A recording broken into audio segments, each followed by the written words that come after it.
Good morning. Good Shabbos. To our Muslim friends, Juma Mubarak. Happy post-Thanksgiving. We have a wonderful reading from the Torah this week. It's Genesis chapter 28, beginning with verse 8. And it's called Parsha Vayeitzei. Vayeitzei is, and he departed. So Jacob departed from his home. This is after he steals the birthright from his brother. Oh my goodness. So his parents tell him to go find a wife back with his mother's people. So he goes. And it's one of the most astounding passages in the whole text, in my opinion. This is the Parsha. So it says he goes toward Harana, and he encountered Vayifga Bamakom, in the place, Bamakom, in the place. And he spent the night. So the place is a special place. It's considered to be the place where Abraham almost sacrificed Yitzchak. And it's called Mount Moriah, and it will be the mount where the temple will be built, and the sacrifice is offered. And it's also believed to be the place where Muhammad had his nocturnal journey to the heavens. This is a place that is where apparently the divine is an opening to the divine. This is a place, a special holy place that he encountered. It says he encountered, but it's some more of a deeper encounterment. He didn't know that it was a special place. Later on, he'll say, God was here and I didn't know. How many times have we had that experience that God was here and I didn't know?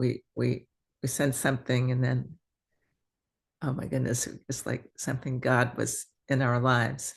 So this, when he falls asleep, or as he's maybe before he even falls asleep, he dreams. As he's falling asleep, he dreams.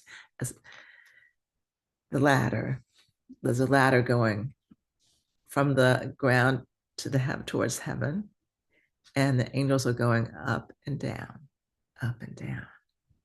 So this is an opening for, I'm feeling it's an opening, I'm understanding it as an opening for in our awareness, his awareness from the finite being embodied in a person, in Yaakov or whoever we are, being embodied in this person with boundaries.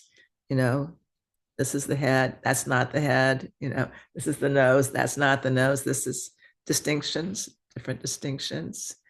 And then there's this opening, Shemaima, towards heaven. It's right there in the text, Shemaima. And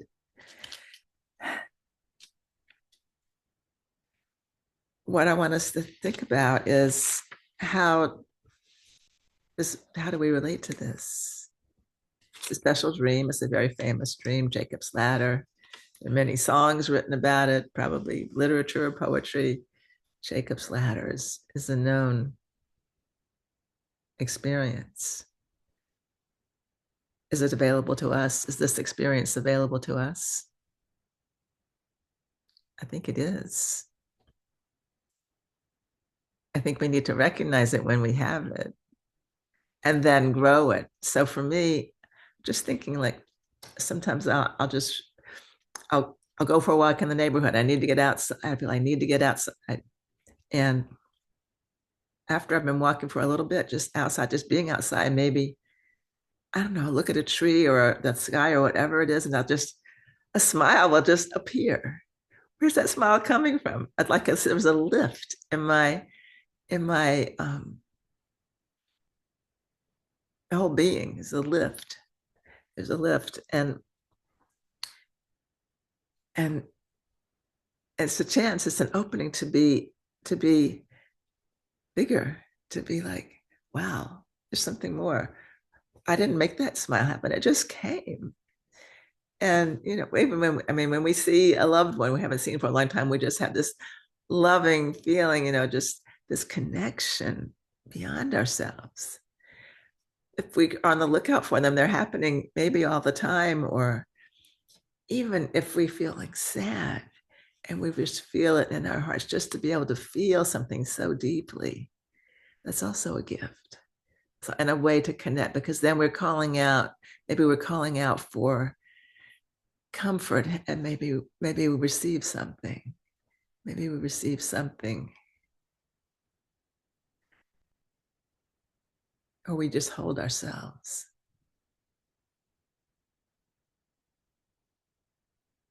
But the mind stops and there's an opening. Just being with in the present moment.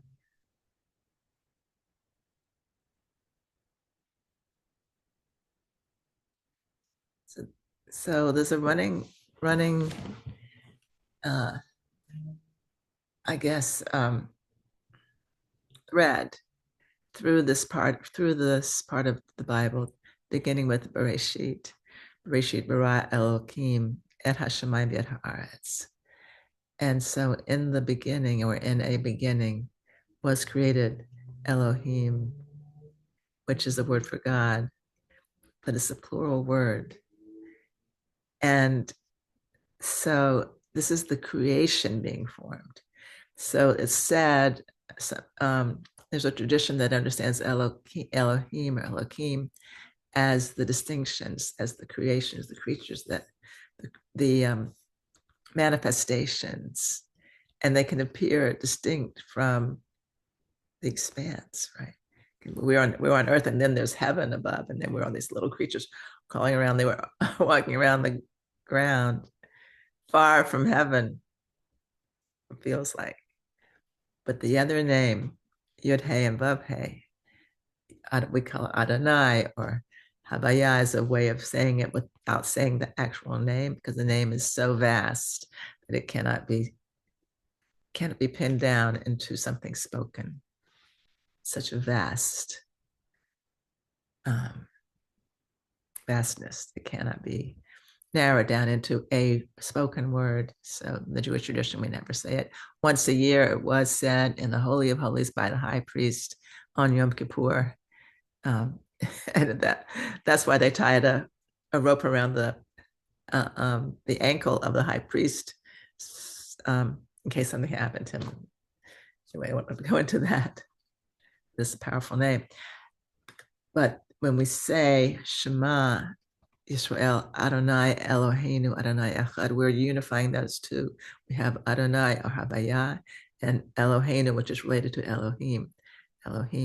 So it's uniting the greatness, the unnameable, with the nameable.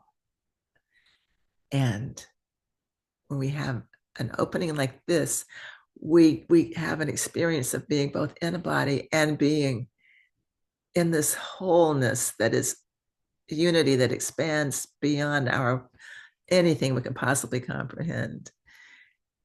And so in our meditation, in our practice, we try to quiet the busy mind that's always focused on what to do next, and let that rest. Just tune into this expanse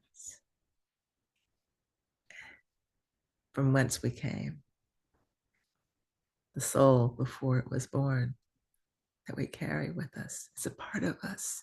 Our own neshama is our connection. The root of the soul is our connection to the divine. So now as we close our eyes and take some breaths and let go of whatever is confining us and allow the breath to take us to a quiet place.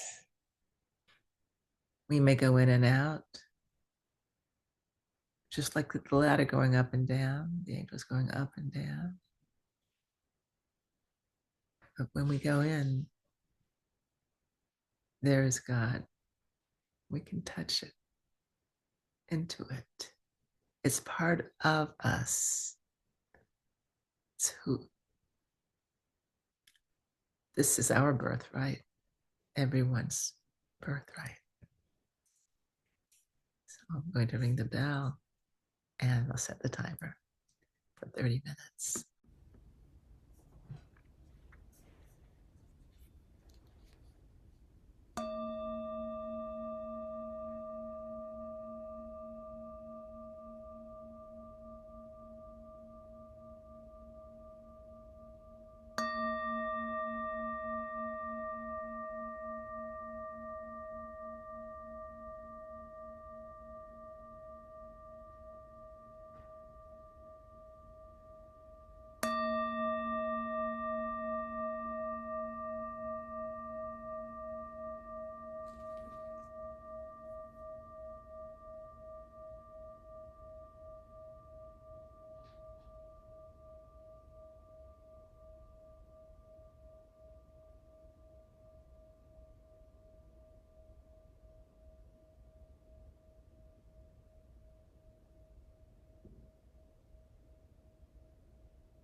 You might want to ease out of that quiet.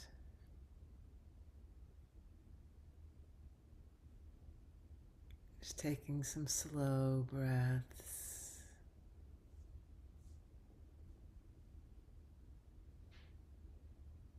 Some deep breaths.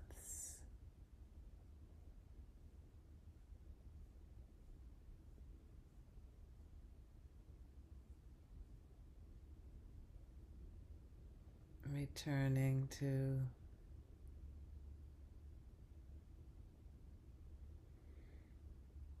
this world of embodiment, multiplicity,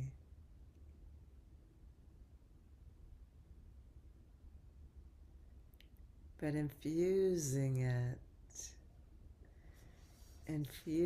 it with, let me just change this sound here, but infusing it with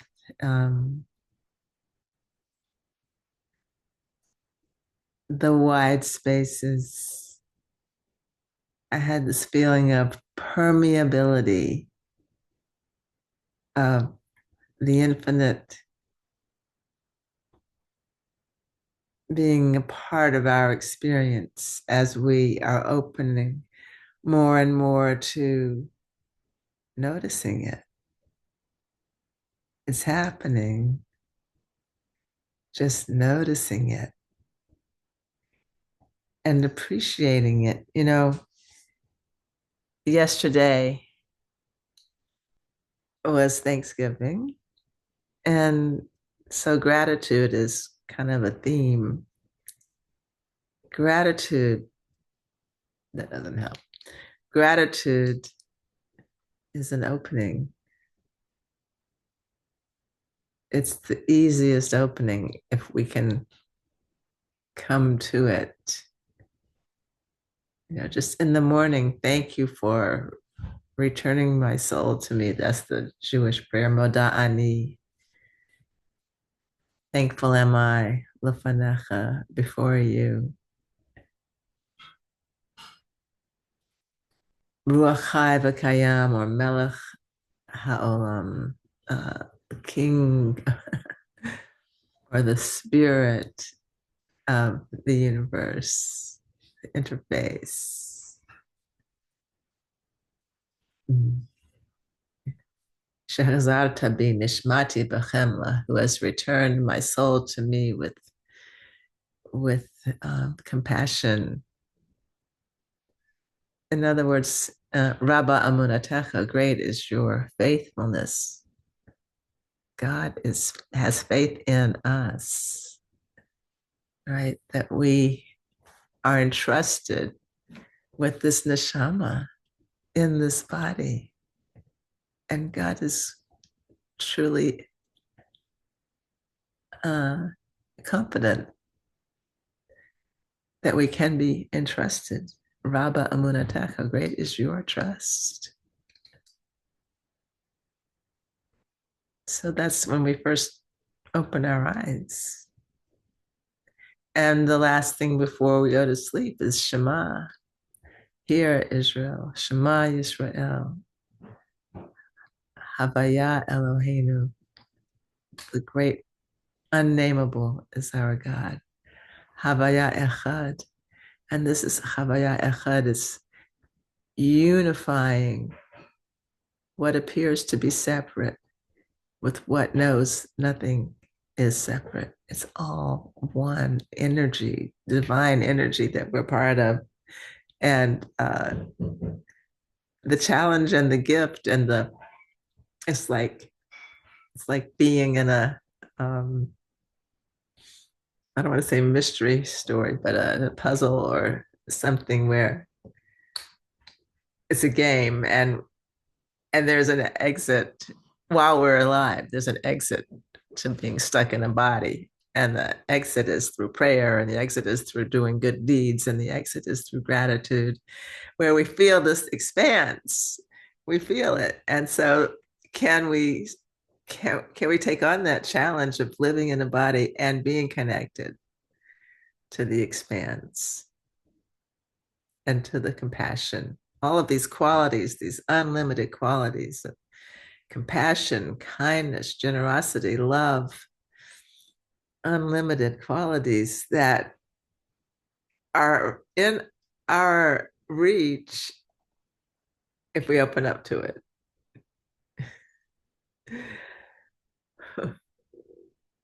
What a mystery, right? What a mystery. Just kind of,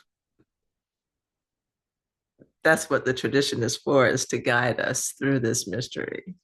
We have the guidebook, you know, the Torah or other sacred teachings as a guidebook, the rules of the game, how to negotiate being alive, being kind to each other, and not being selfish, and not being lording over others, and not using power to keep others down, raise everyone up. We have our instructions, but more than that, We have the love. We have the love and the yearning to bring that into our lives and through us into the world. Blessings to everyone. Thank you so much for joining me. Shabbat Shalom.